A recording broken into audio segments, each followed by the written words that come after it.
Your Excellency, ladies and gentlemen, I have the honor to moderate the third session of our conference.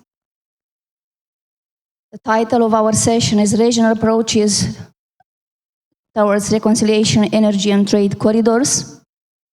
At this panel, we have 8 distinguished panelists whose views I'm sure will be much appreciated. So let us begin by offering the microphone to Major General Corneliu Pivariu, member of IFIMS board, who is with us online.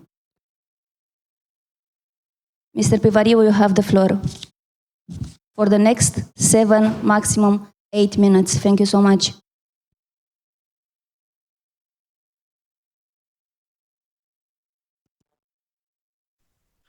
Thank you very much. I will try to be on time. And I want to congratulate the organizer for this idea and for courage to have such thematic. I will present my short ideas about the peace in the Middle East if it's sincerely desired. There are decades where nothing happens, and there are weeks when decades happens, say Vladimir Ilyich Lenin. This quote seems very fitting for the historical period we are living through, especially in the Middle East. Only a few days have passed since the commemoration of the Hamas terrorist attack on October 7, 2023, which resulted in the death of over 1,200 people and the kidnapping of around 2,050 Israeli citizens. These are the largest Israeli losses since the 1948 war. From October 2023 to the present, Israel has killed more than 42,000 Palestinians in Gaza, destroyed the region's infrastructure, and caused the exodus of almost 2 million people. Although they claim to have killed over 50,000 Hamas fighters and destroyed thousands of tunnels, the Israeli army has not yet managed to completely annihilate Hamas or eliminate its military force, despite inflicting significant losses. Insufficiently confirmed reports suggest that Israel has lost nearly 900 soldiers in the current conflict in Gaza. In fact, I believe the current Israeli leadership would like to completely eliminate the Palestinians from Gaza as a first step toward further diminishing the possibility of creating a Palestinian state, which is also taking control of the hydrocarbon reserve in the continental area of the Mediterranean Sea. Israel has continued its action to eliminate the threat of attacks on its territory by executing decisive strikes on Lebanon Hezbollah, managing to eliminate the entire political military leadership of the organization, including its leader of over 30 years, Hassan Nasrallah, through highly targeted bombing between September 27 and 30 this year. Earlier, on September 17 and 18, pages and other communication devices belonging to Hezbollah leadership member exploded, from which Israel did not officially claim responsibility. These operations are a significant success for Israeli intelligence services, once again demonstrating their ability to penetrate key levels of leadership among their enemy, including in Iran. At the beginning of October 2024, Israel launched a ground operation in southern Lebanon, declaring limited objective without a massive exodus of the Lebanese population from the area, fleeing from Beirut to Beirut and other parts of Lebanon, including Syria. According to publicly available data, Israel has so far lost over 20 soldiers in this operation, but has succeeded in destroying some of Hezbollah military targets, including a tunnel that crosses the Israel-Lebanon border slightly into Israeli territory. The Israeli army drew the necessary conclusion from the 2006 conflict in southern Lebanon, which suffered significant losses in the fight with Hezbollah. The organization used the opportunity to create an open-air museum, the Resistance Museum in Mleta, in southern Lebanon, which is used not only for propaganda, but also for recruiting new followers.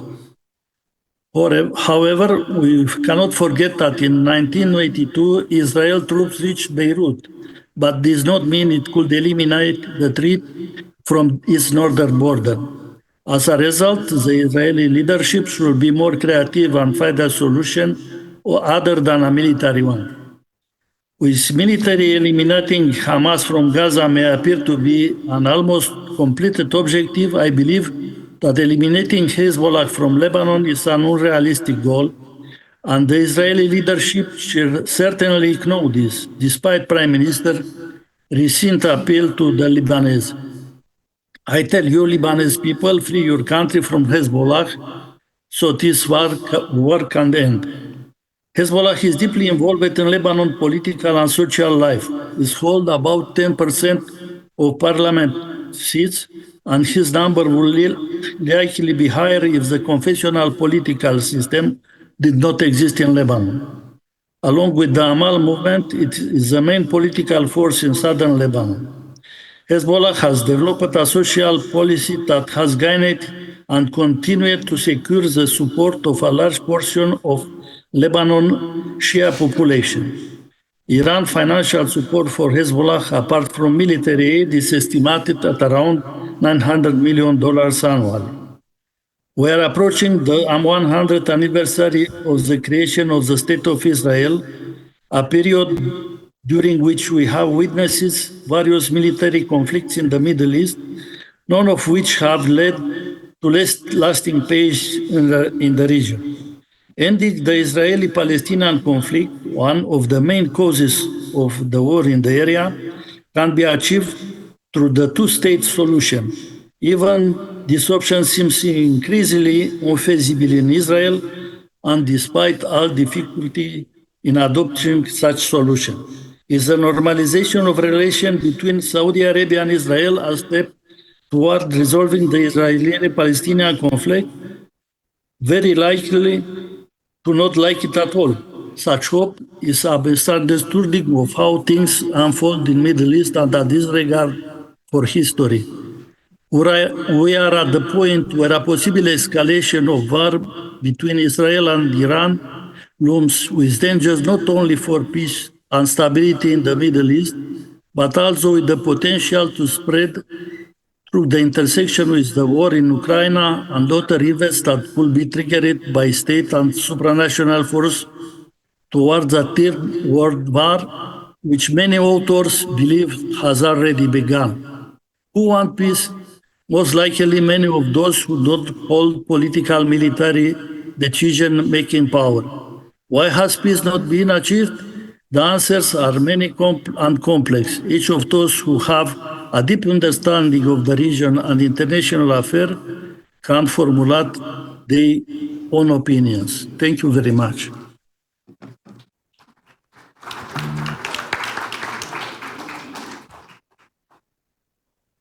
Thank you very much, Mr. Pivariu. Now, allow me to give the floor to His Excellency Dr. Ali Beman Egbalizak, Director of the Eurasia Studies Group, IPIS Tehran. Your Excellency, have the floor. Vă mulțumesc mult, bună ziua! Mă bucur foarte mult că din nou am această ocazie, onoare să fiu în București, să vă vorbesc în cea de-a 10-a conferință MPI.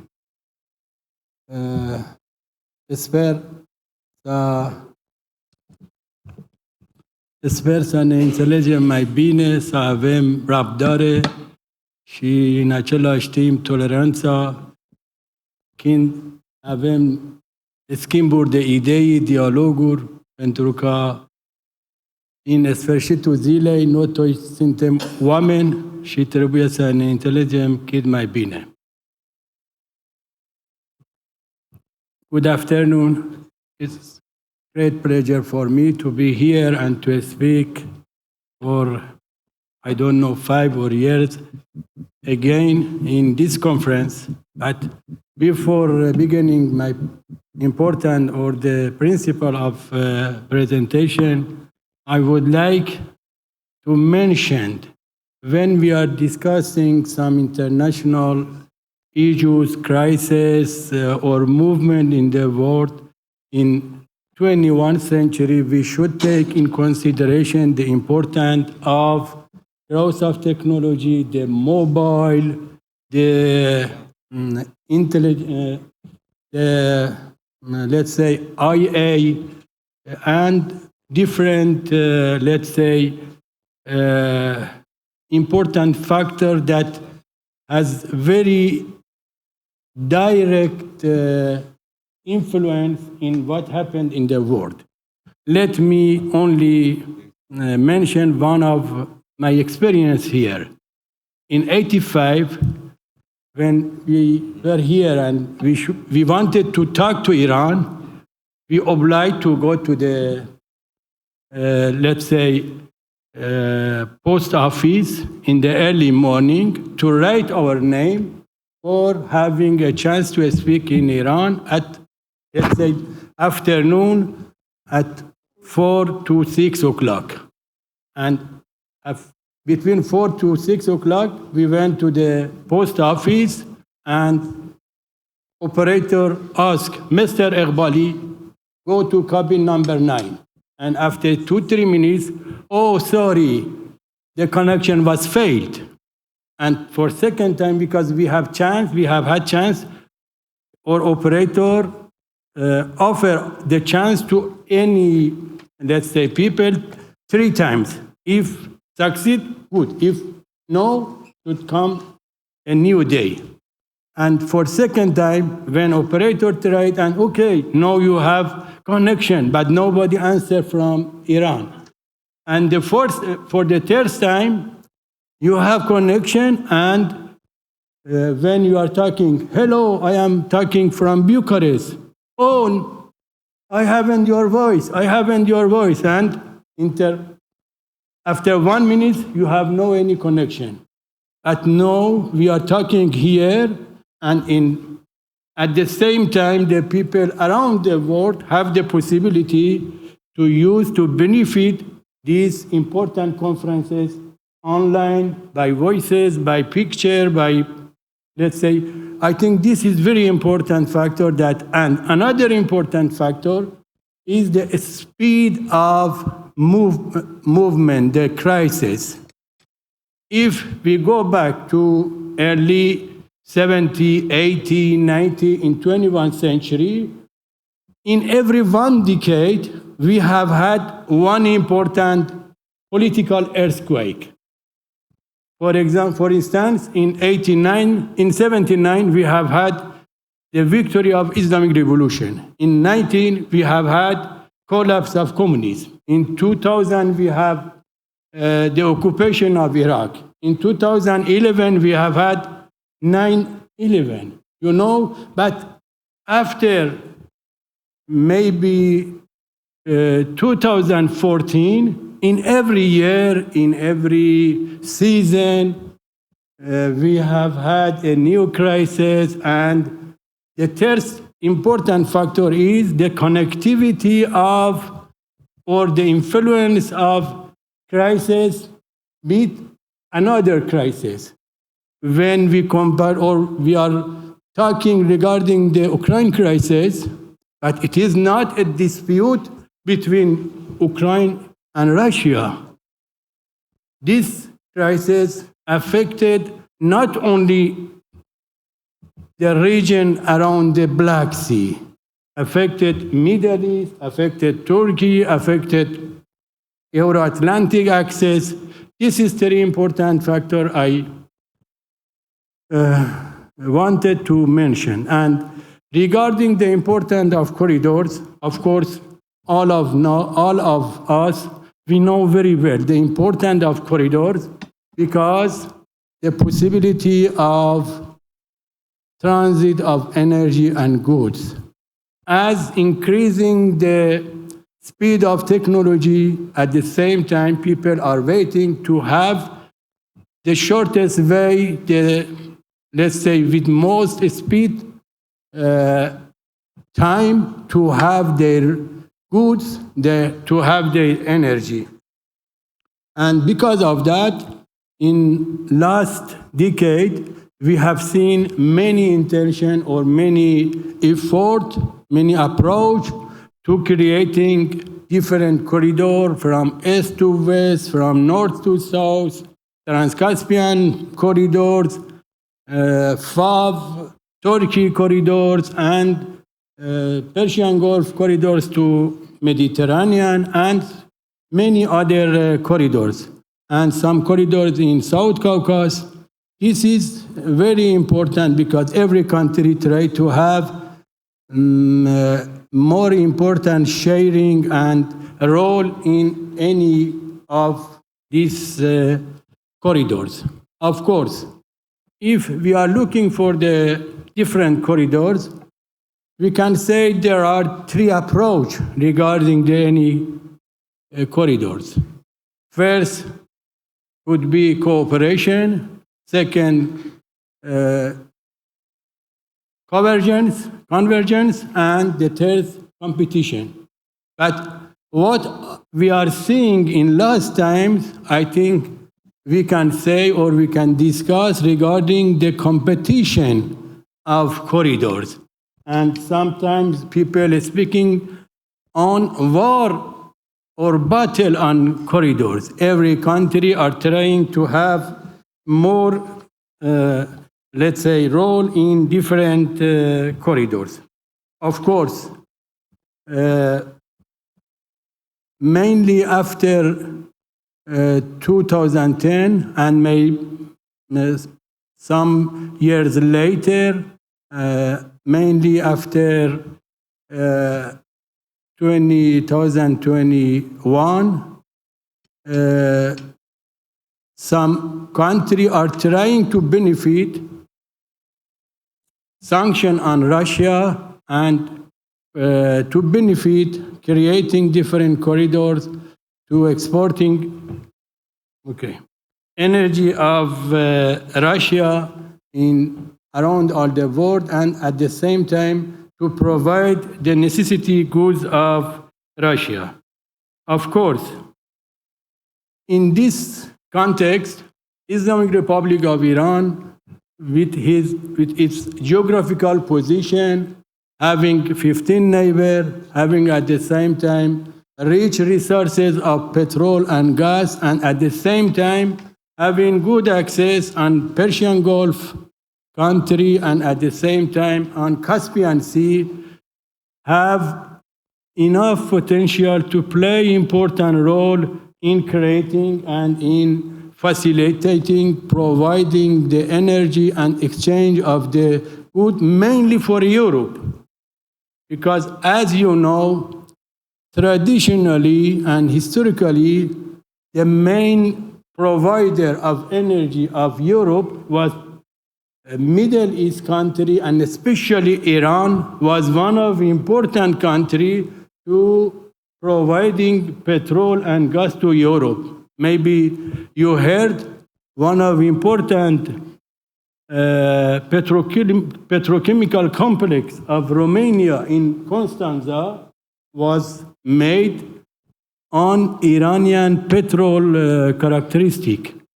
And of course, other countries in region, Bulgaria, ex-Yugoslavia, and especially the Central Europe countries, always they provide the necessity of energy via Iran. And at the same time, always Iran was one of the important countries to guarantee the access of Europe to 500 million market in the Central Asia, South Caucasus, and of course in Persian Gulf country.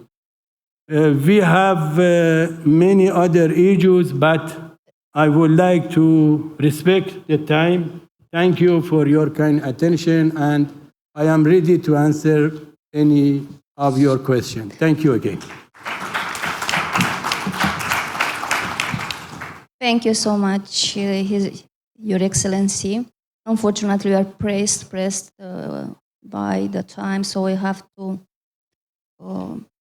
respect the time allotted for each presentation. I think I respect. Yes, indeed. Thank you so much.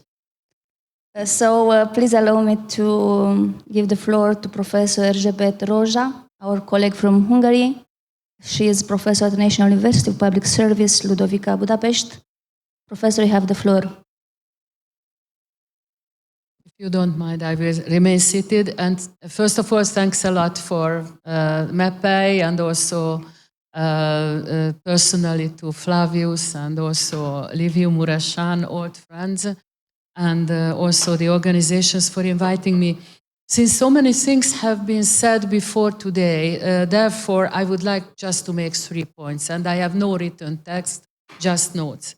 The first point, as it was addressed, I would just like to remind you of the changed geopolitical environment, which means that nowadays in the connections, in the relations between states within the region, we see a kind of a compartmentalization of the relations, which means that two states may have issues, interests on the basis of which they cooperate, and of course they may have colliding interests. And my best example, I always tell also to my students, 2012, big conference, the Pagvos Group annual conference in Istanbul, first panel, 2 speakers, Mohammad Javad Zarif, Foreign Minister of Iran, and Ahmed Davutoglu, Foreign Minister of Turkey. They walk in hand, arm in arm, oh my brother, oh my friend, how I love you and I love you too. They sit down and Foreign Minister Zarif says, we insist that the Assad regime should stay in power. Okay? Davutoglu, Foreign Minister, says, we insist that Assad must go. And then they stand up and arm in arm, oh my brother, oh my friend. And I even tend to think that the only regionally elaborated border in the whole of the Middle East is the Turkish-Iranian border. The Kasr-e-Shirin Treaty, 1639, they have fought their battles. And okay, the perfect delineation came much later, but they know. And they have this kind of relationship. We work together on issues. We have colliding interests on other issues. So this is what is compartmentalization. And what we see nowadays is that it is increasingly present here in the region, okay, elsewhere in the world too, but I am concentrating on the region. Or in another project, we were even calling it liquid alliances. So we may make an alliance with this country over this issue, may be different over another issue. So this would be the first point that I would like to make. The next one, several people were already referring to regionalism. Professor Matsoy was speaking about the definition of region. Then our Omani colleague was referring to it, and so on. So this means that regions may change. And at my university, we also have a military faculty. The sun doesn't rise and doesn't set without Barry Buzen and his regional security complex theory, which teaches us, by the way, all other theories in international relations, be it Huntington, for example, which is an absolutely different way of looking at it, that regions may emerge, regions may go down, other regions may emerge. For example, we still use our old regional terms. We say the Maghreb, okay, and we think that it is part of the all-Arab fold, which emotionally, culturally still is. But we tend to lose sight of the fact that the Maghreb, from a security point of view, is increasingly turning to the south and increasingly working together, bringing up a new region with the Sahel. Why? Because of migration and terrorism. These are the two main factors. So regions may come up, regions may go down. But stepping one step further from Professor Matsoy's clarification, I would even say that for the sake of an analysis, or as we look at the map of the different trade routes, transit routes, oil pipelines, whatever, we can even draw up sub-regions for the sake of analysis. And we can see that, for example, one road, let's see the India, Middle East, Israel, and then going to Turkey, creates another kind of maybe just for a momentary reality, a certain regional cooperation, as it was said, in which you have to look at who is inside, who is outside, who are against, who are interested in, who would be joining. So a regional cooperation or drawing up a region, it may solve problems, but it also may create other problems. And then it will be the test of time if this region or that region remains. But I'm even teaching my students that if you make an analysis, first thing is to define what you mean on this region. And maybe it will be a practical, a pragmatic issue that creates for the time of the analysis that region, which will not stand the test of time. So this is my second remark. And of course, when we are speaking about oil and gas, it's usually oil and gas, now transport routes, connectivity, whatever, but there were a lot of references made to the technological change. Do we have to build an oil pipeline when we are turning over to green energy? And especially, for example, in the Gulf, there are very strong efforts to go over to green energy. Or with regard to gas, it's LNG. Then do we really have to build pipelines? I am not very sure. Is it a cost-effective thing? In some situations, yes. But if you have to lead it through a very conflict-prone region, is it worth it? So when we look at the East Mediterranean gas sources under the sea, the European Union would also support such a project. But then if you look at the map, Libya is only halfway that distance, and you have only one conflict with Libya or in Libya, not all that is included in the Eastern Mediterranean. So it is a very, very difficult question at a time when there is a huge technological change. And then the third one, yes? Okay, 2 minutes. The third one, just very briefly. The word nuclear was mentioned here, but not the civilian use of nuclear energy. And I think while there is also a huge potential of creating cooperation in the civilian uses of nuclear energy, of course, there is the question of trust. Do we know it or not? And really, with regard, my last comment would be that I remember a former late Egyptian ambassador, Mohammed Shakir. Those who work in nuclear issues, they know him.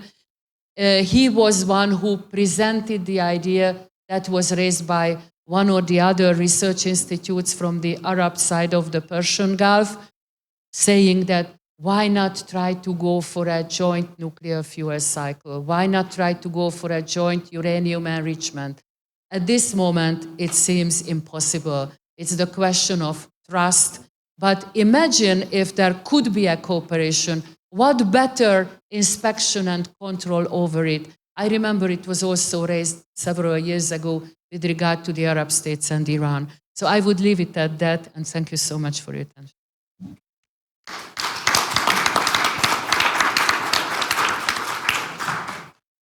Thank you very much, Professor, for your insightful comments. So please allow me to give the floor to Her Excellency Dr. Saroja Sirisena, former Ambassador and Director of Quest Consulting from London. Her Excellency, have the floor.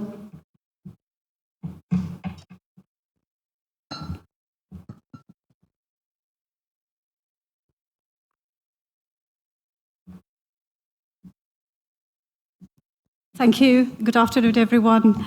Your Excellency, let me begin by thanking Flavius Cabamaria Mepi for inviting me to this fabulous conference. I must say, congratulations on your 10th anniversary. And it is actually my first time coming here, but I must say, what a gathering of speakers. We've had an excellent discussion all morning, and the richness of this discussion has carried us over time. I would also like to thank Professor Marashan, whom I met for the very first time, and of course, Mohamed Amersi for facilitating this conference. I'd like to speak a little bit about the Global South, because that's where I come from. I've represented my country for 26 years as a diplomat, and I've taken a small pause in my career, which enables me to attend fabulous events like this.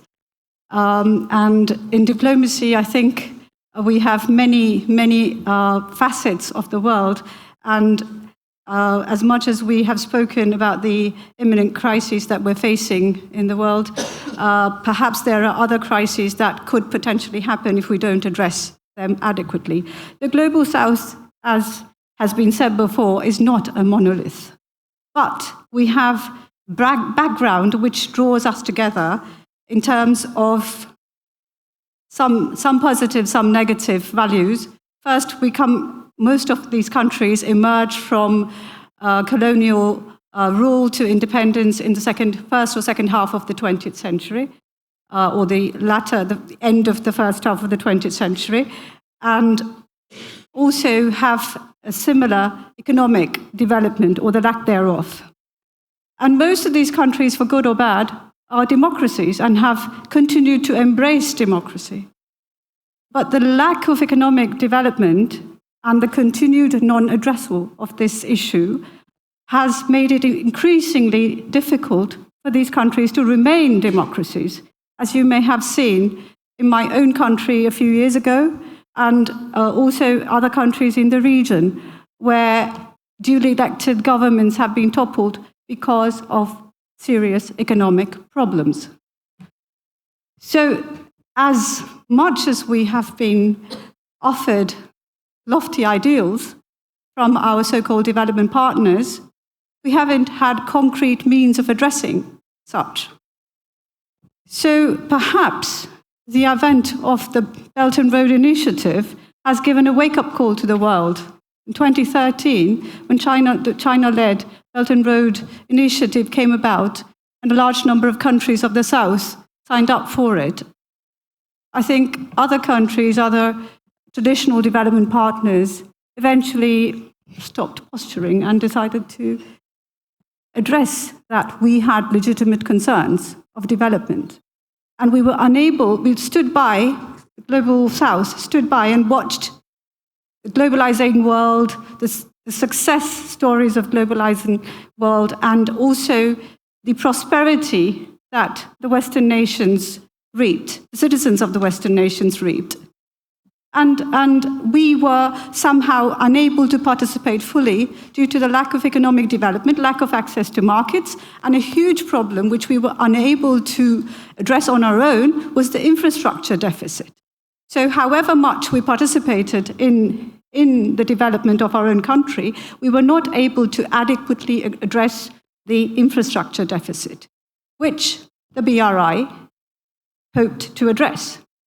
And I think in that context, we have, in Sri Lanka, faced a great deal of criticism. And I think the Hambantota port has been held up as an example of perhaps the negative side of the Belt and Road Initiative. And I'd like to just give you a couple of statistics, just a few, to say how the mainstream media which does not portray what the Hambantota port presents to Sri Lanka. So in 2017, as is widely known, the Hambantota port went into a public-private partnership for 99 years, and it was leased out to the China Harbour Group, which is the largest port development group in the world. And today, the Hambantota International Port is a key player in shipping and the logistics industry, both in Sri Lanka and to the wider region. The initial years were challenging because it was a new company, and there needed to be other infrastructure supporting this large port. And the concept of the public-private partnership and the one-stop investment was also new to our country at this scale. So the integrated logistics, marine services, energy hub, port service, and port-related industries were the pillars on which this project was built. So I think what I'm trying to say here is there is, in this grand scheme of things, there needs to be local participation. So it is the onus is not only to the development partner, but the country that is receiving development assistance, receiving investment, to identify what it requires and how it will manage the investment to the benefit of its citizens. So I think when we look at saying, oh, this is a debt trap, or this is such, you're taking the onus away from the country concerned. We are mature democracies. We've been sovereign countries for 3/4 of a century. And in that context, I think countries should also be left to decide how they are going to address development partners. And because a country, economic partnerships are not mutually exclusive, we can have multiple development partners. It's not having strategic alliances so as not to participate with other countries. So I think the world needs to look at it in that context, that we all have a right to development. And that is a necessity, and that is a requirement that states have to fulfill to their citizens. So it is not to be compromised. So I think the world needs to look at this in a little bit more positive way and look at development as a necessity. I'll end there. Thank you.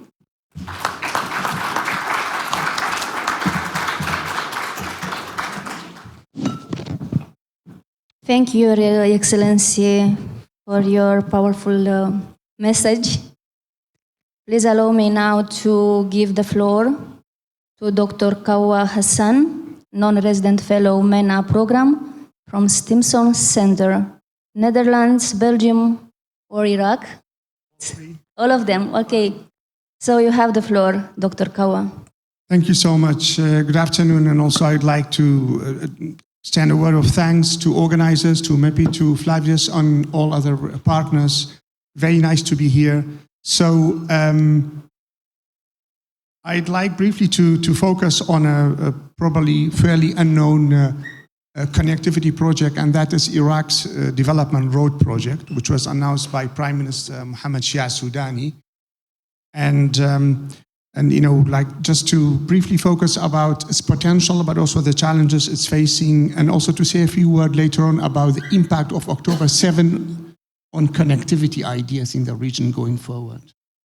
So, as you know, we can see in the program, multiple connectivity ideas have been mentioned. I mean, I lost, like, you know, like, really side of like how many connectivity projects right now we have in the region. So I call it somehow a traffic jam of connectivity ideas, and some of them promising, others probably, you know, just ink on paper, including the Iraq Development Road Project. But nonetheless, you know, it's better to have a traffic jam of peaceful ideas rather than wars. Of course, that makes sense, right? But within this whole, you know, traffic jam of connectivity ideas, Iraq has also came up with its own idea, Development Road. And that is, it should be seen first and foremost within the framework of, you know, some positive changes happened in Iraq after 2017, particularly from 2019 onwards. And that is Iraq emerging gradually as a sort of country trying to play a positive role in the regional, you know, politics. For instance, Iraq played an important role in facilitating the initial Iran-Saudi, rapprochement. And then, of course, China played an important role brokering the deal between that. So this development project, which is basically a project that aims to connect the Persian Gulf with Turkey through rail and road projects that go through Iraq. It's very ambitious, it's very promising. It's interesting that a country like Iraq comes up with that idea. But as it stands right now, it's still ink on paper, and it faces really some big challenges.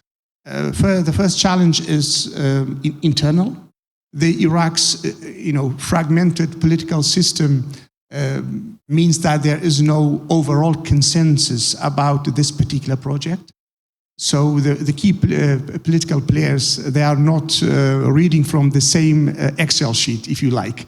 There are different views on it, and that, of course, will have an impact on the credibility and sustainability of it, should it be implemented one day.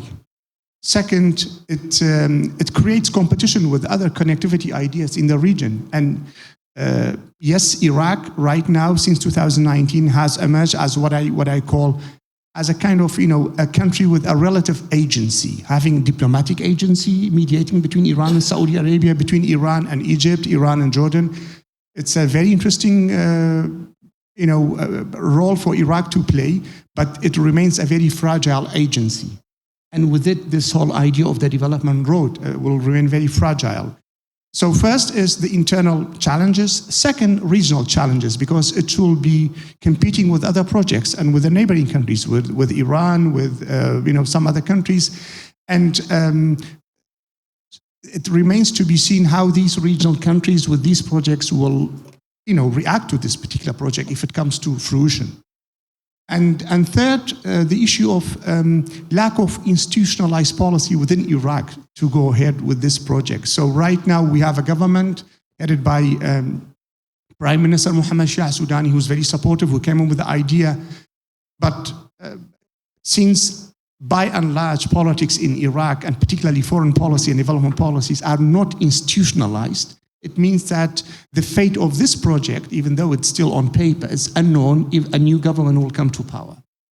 And so that's about the challenges. Definitely it has a potential, and it will be good for Iraq because it will help Iraq to move away from the rentier economy, because Iraq is for over 90% dependent on oil revenues. So should this project see the light of the day one day, definitely that will help Iraq to move away gradually from a rentier economy. But again, that is far from certain. My final intervention is about the impact of the October 7th on all these connectivity projects in the region. 2 minutes? Perfect, thanks. So obviously, it's still early days to assess the impact of October 7 on all these connectivity mega ideas in the region. But from what I can see is that it will have definitely in the short term, I think, really negative impacts, because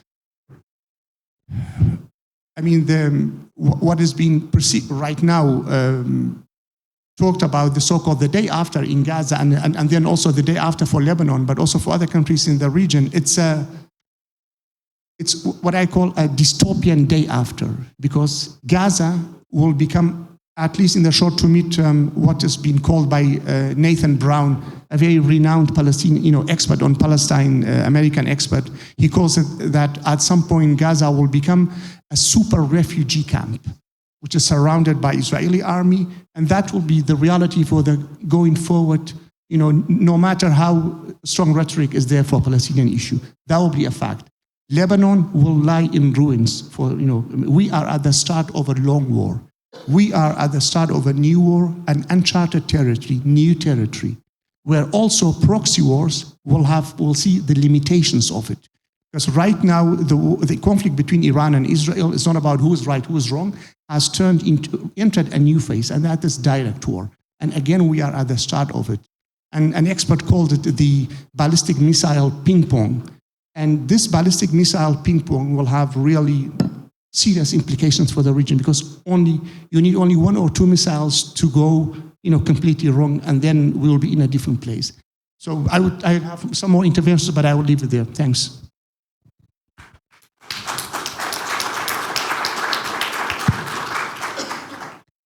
Thank you, Dr. Kawa.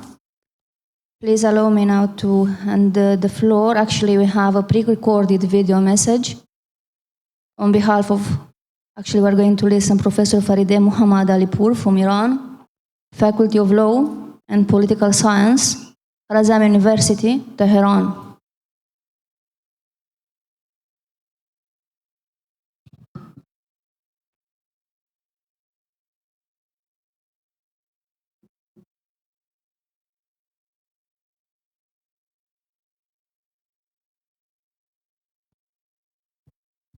you are experiencing some technical problems. It's normal.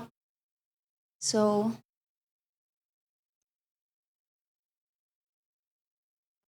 distinguished guests and fellow panelists, it's an honor to participate in this panel discussion and contribute to the conversations. My name is Farida Mohammad Alipur, and I'm a professor of international relations at Khwarazm University in Tehran, with over 25 years of experience researching international politics and international law. I would like to express my gratitude to the organizers for inviting me to join this esteemed group of experts and share my insights on this fascinating topic, synaptic proning in foreign policy, reshaping diplomacy to address conflicts in the Middle East. Imagine if a concept like synaptic proning, typically found in neuroscience, could revolutionize our understanding of foreign policy. Today, I would like to discuss how this unique perspective can help us navigate the intricacies of Middle Eastern diplomacy. Synaptic proning describes the process of removing weak or unused synapses in the brain to improve neurotransmission efficiency. When applied metaphorically to the realm of foreign policy, synaptic proning encourages us to re-evaluate and potentially discard ineffective policies, strategies, or relationships to enhance our diplomatic efforts. Scholars like James Rosenow have touched on similar ideas in vogue, such as neuroscience and international relations, the nervous system of governance. In the Middle East, where complex and interconnected conflicts abound, synaptic proning offers a fresh approach to long-standing issues. Let's delve into three key areas where this concept can be applied. One, reassessing traditional alliances and partnership. Synaptic proning prompts us to examine exciting relationships and determine their ongoing relevance and mutual benefits. In the Middle East, this might involve revisiting long-established alliances and exploring new partnerships that align with the evolving interests of regional actors. Two, optimizing diplomatic strategies. Just as synaptic proning strengthens neural transmission by eliminating weak connections, foreign policy should prioritize effective strategies and tactics while discarding those that yield suboptimal results. This could entail a shift toward targeted, pragmatic negotiations. And number three, embracing evolving geopolitical realities. The Middle East is a dynamic region, and synaptic proning can help foreign policy adapt to changing such circumstances. By continually refining and reassessing diplomatic approaches, nations can better respond to emerging conflicts and seize opportunities for cooperation. In conclusion, synaptic proning offers a compelling perspective on foreign policy, encouraging us to eliminate ineffective strategies and foster a more resilient, adaptive approach to diplomacy. By applying this concept to the Middle East, we can reimagine diplomatic efforts to address conflicts and promote regional stability. To illustrate this idea, let's examine the most enduring conflict in the Middle East by identifying the synaptic connections underpinning Israeli policies. We can explore opportunities for pruning and reshaping diplomatic relations. One such synaptic connections can be traced back to the non-acceptance of General Assembly Resolution number 181.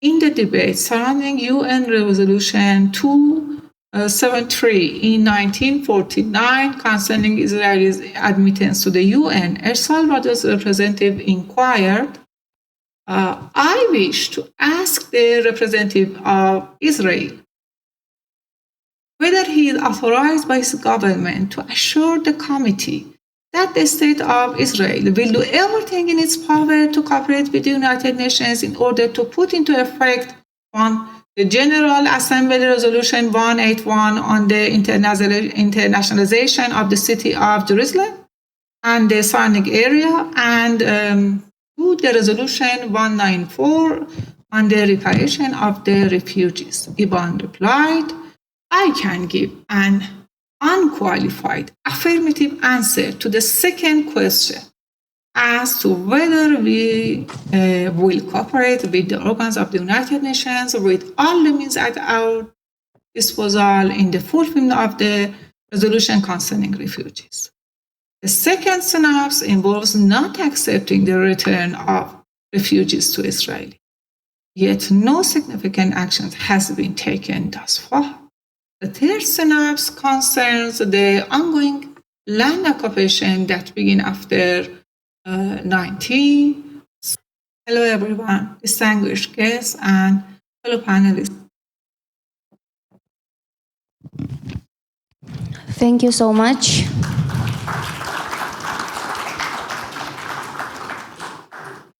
I kindly request the delegation of Iran to send our best regards to Professor Farideh Mohammad Alipur.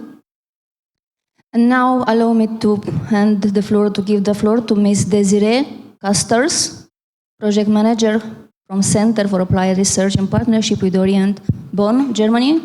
Yes, that's correct. You have Thank the you, floor. Chairwoman. Please. As we speak about different forms of energy, I hope you have some left at this hour of the afternoon. I would first of all like to thank the organizers, MEPE and Eurodefense Romania, for inviting me for the kind invitation, and also congratulate their teams on the 10th anniversary. So today I would like to share some insights on regional connectivity in the West Asian region. And I should also add a disclaimer that my insights are based on my involvement in Track 2 dialogue initiatives, as well as conversations with experts in the region. So by no means am I an expert on the topic itself. But I would like to point your attention to two main points, and I'll try to keep it as brief as possible. The first one, since the session, the title of the session or the description refers to new avenues of potential collaboration and aligning of mutual investments and interests, I would like to point to the potential of Central Asia as being a region where interests of West Asian countries can align. And my second point will relate to how these big announced projects of regional connectivity can be implemented in a way that minimizes the harm to human security and mitigates conflicts as much as possible. Now, concerning the first point, Central Asia as a third region, I think the geopolitical developments of the past year and a bit longer even have pointed to the vulnerability of traditional supply chain routes, such as the Red Sea and others. And I think that there is an increased interest in countries of both West Asia and Central Asia to increase their land connectivity corridors. And I'm speaking here specifically based on a visit I did to Uzbekistan recently, where it became all the more evident to me how much this mutual interest is increasing. Experts were telling me about different Arab Gulf countries that have invested immensely in Central Asia, in Uzbekistan specifically, such as the private-owned Saudi company Aqua Power, but also the UAE's Masdar, which has developed Uzbekistan's first utility-scale solar power plant. But also in initiatives for new trade corridors, such as the Uzbekistan, Turkmenistan, Iran, Oman corridor, potentially with Gulf financing, which would emphasize Iran's role as a hub for transit and for goods transfers. So I think Central Asia is a region where many of these interests can align, and is also in the interest of the EU to cooperate with other countries in this region. So that's the first point that I would like to mention. Now, concerning the second point, how to avoid that competition on connectivity routes or transit routes can become dangerous.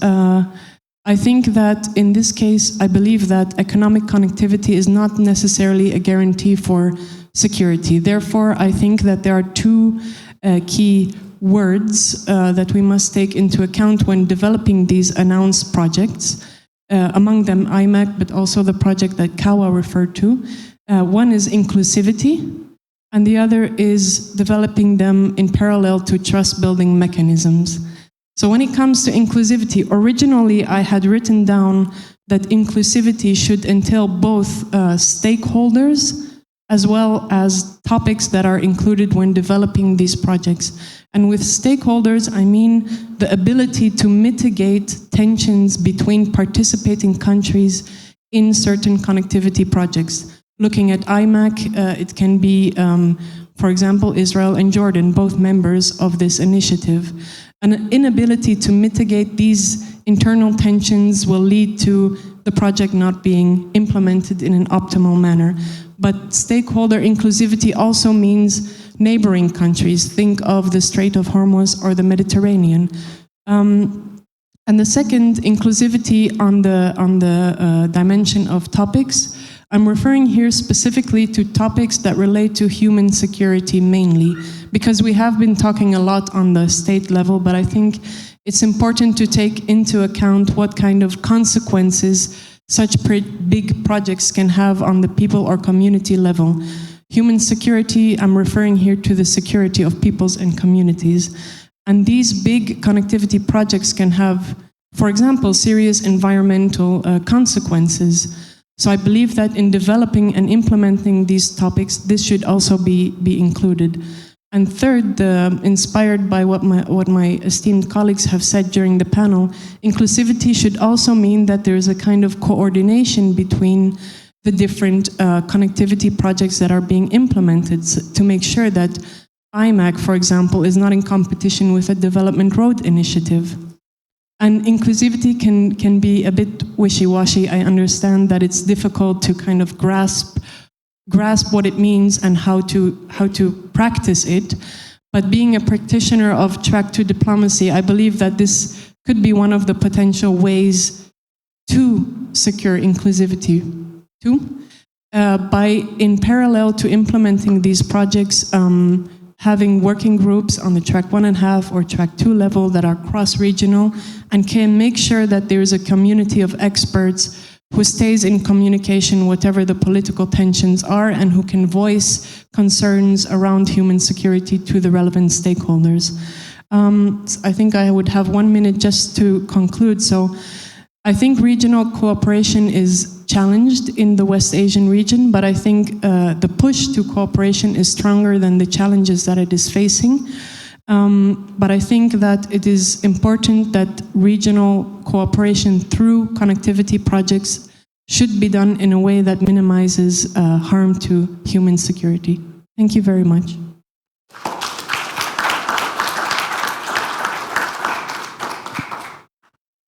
Last but not least, please allow me to give the floor to Ms. Isabella Zaidan. From Syria, she is member of the Scientific Research Council at Chamonix Private University, National Union of Syrian Students. Isabella, you have the floor. 7 minutes. Thank you so much. Thank you. I just need, okay. First of all, I would like to thank my friend, Dr. Flavia Scaba Maria and Dr. Moshai for inviting me. And I would also like to congratulate you on the 10th anniversary.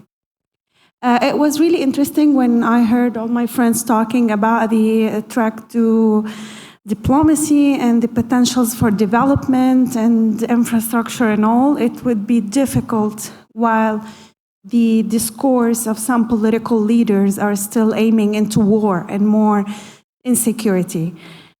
And by this, when I try to adopt the title that it's an Israeli narrative that is also being adopted by the Western media outlets in Europe, and it's what is the so-called Israeli victory in. How do I? Okay. So if we just go through what's Ephraim Ganor.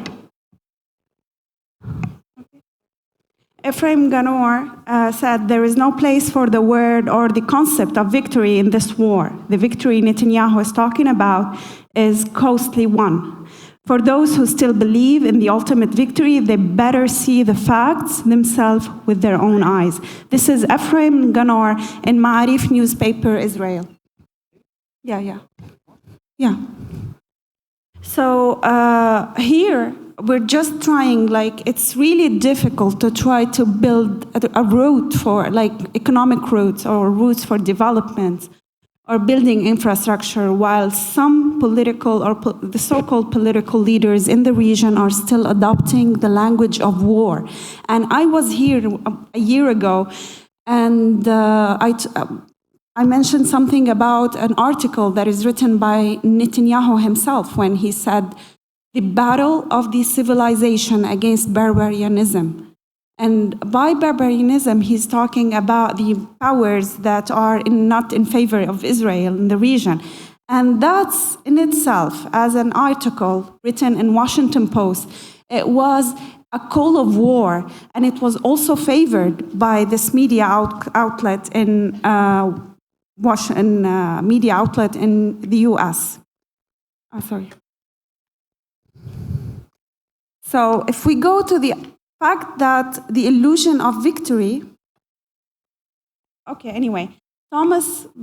there is Thomas Fleming, he's a famous writer. He spoke something about the illusion of a war or the illusion of victory that is being published by, or let's say promoted by, some political leader to mislead their people who are trying to promote fake wars, or let's say fake war goals, in order to, by saying that they accomplished victory. And that's just like in the case of Netanyahu, to gain public support and justification of extension to more wars into the region, so that they would be able to get involved in more wars around the entity of Israel. And he presented a really good example, which is the First World War, United States alleged victory, that applies as an example of a long-term war.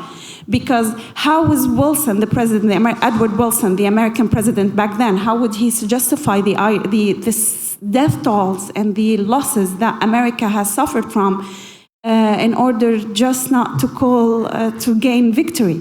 Of course, he was going to call it victory, and that's what led to the idea, or less the philosophy of Wilsonism, which is promoting fake victories in wars. Fleming also, there was also a counter theory against the idea of Fleming that there is no loss can be compared to the country's interest. As long as the country's interest is there, it can never be a loss, and it's victory all the way. Okay, let's say that these two theories apply. They never apply to Netanyahu, because he came up with a different theory, which is called a different theory, which does not apply to either any. He never achieved any victory, and also the losses are not justified. We're not going to go through the reasons, but and this is actually because he tried to adopt what is called political stubbornness. And why did he apply, or why did he adopt this political stubbornness? Professor John Mearsheimer, he said that Netanyahu the Israeli has long adopted the stubborn policy, because they just want to achieve, because it's the only solution they have, because they can never either adopt any of the solution that has been mentioned by the professors here for a war in the region, which is, for example, the democracy solution, two-state solution, apartheid state, and the only solution they would have is resolving to ethnic cleansing. And why was that?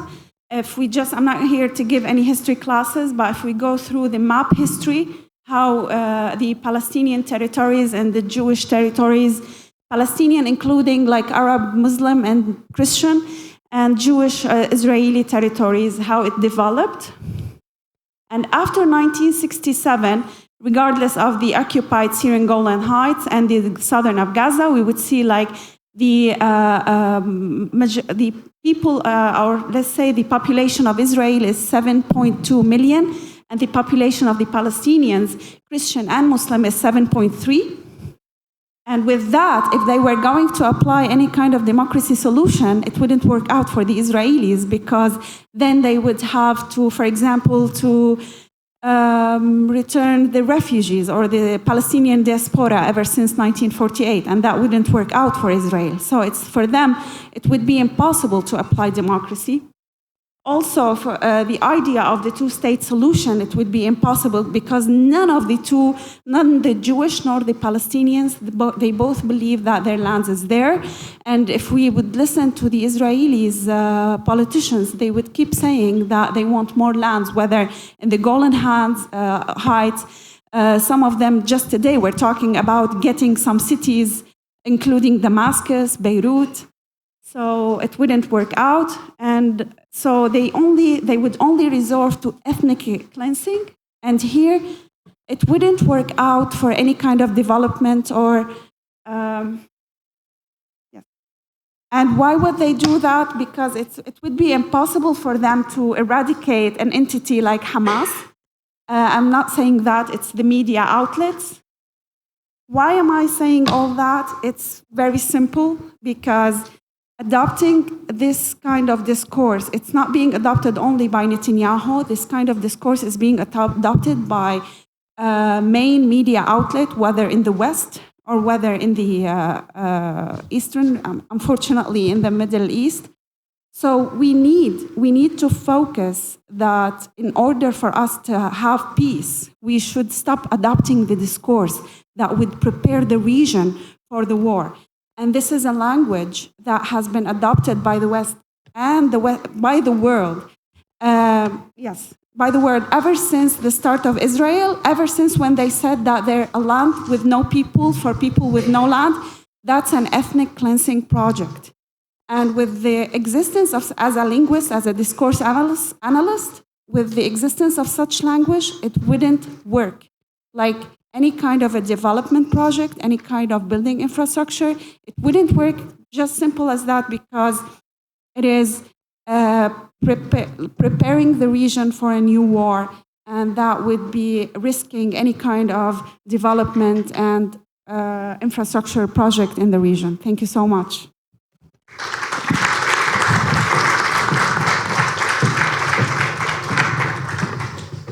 Thank you so much, Isabella. Before concluding our session, please allow me to thank to our distinguished and exceptional panelists. And of course, we are going to take three very, very short questions, and of course, expect to receive 3 very short answers. Thank you so much.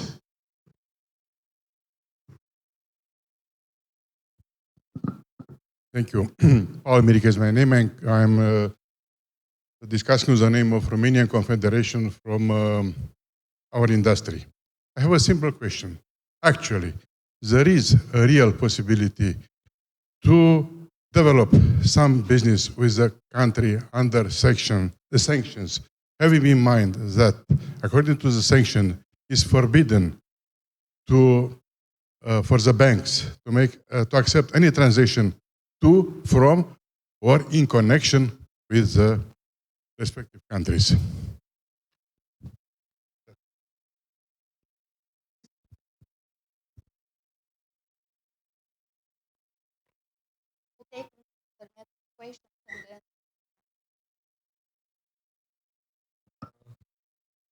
So my question was regarding the situation between Israel and Palestinians. Whether do you think it's similar to how the France and Germany used in history to fight over Alsace-Lorraine, because they started this rivalry over the territory, and they didn't finish it until they started 2 world wars in the end, and they didn't solve it themselves. They had someone else to solve it for themselves. In this regard, the Soviet Union and the United States, and after the Second World War. So both, I mean, in the media, always we see that Short question, please. both sides have their arguments. For example, Netanyahu, although he's not morally correct, he would say, well, the international law says that I have been attacked and I protect myself. But we know that morally he killed a lot of people. It's not correct, but he's using the international law in this way. How do you think if this is not similar to how France and Germany fought? That's what I mean. They both use their shrewdness to obtain national interest. That's what I...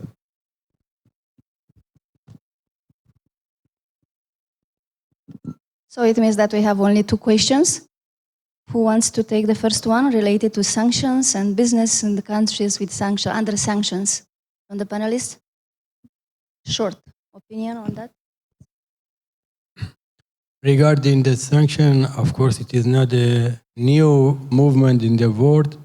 Our country, more than 40 years, are under unjust sanction, and surely the sanction will affect the life of ordinary people, and mainly the health sector and some, let's say, important field of health technology and something like this. Of course, at the same time, create possibility and facility for some companies to make, let's say, underground solution for passing the sanction. I think it is not a good, let's say, way to force a country by sanction. Thank you. I suppose that for the second question, Isabella, you have the floor. Dr. Kawa, Ms. Concerning the idea of international law being used against leaders who are accused of killing so many people, I mean, if we just look at the international law, it's been based on the atrocities that have been committed during the Second World or World War II. And Israel, ever since, has been in a direct confrontation with the international community due to its atrocities committed against not only the Palestinian people, but as everyone knows, the Lebanese people. So they are in a race of time, I think, what Israel is doing. And the reason I was talking about the language of victory is when a leader keeps talking about we are in the battle and we have victory, it is just no one win when a lot of people are getting killed, no one win when a lot of when infrastructure is being destroyed.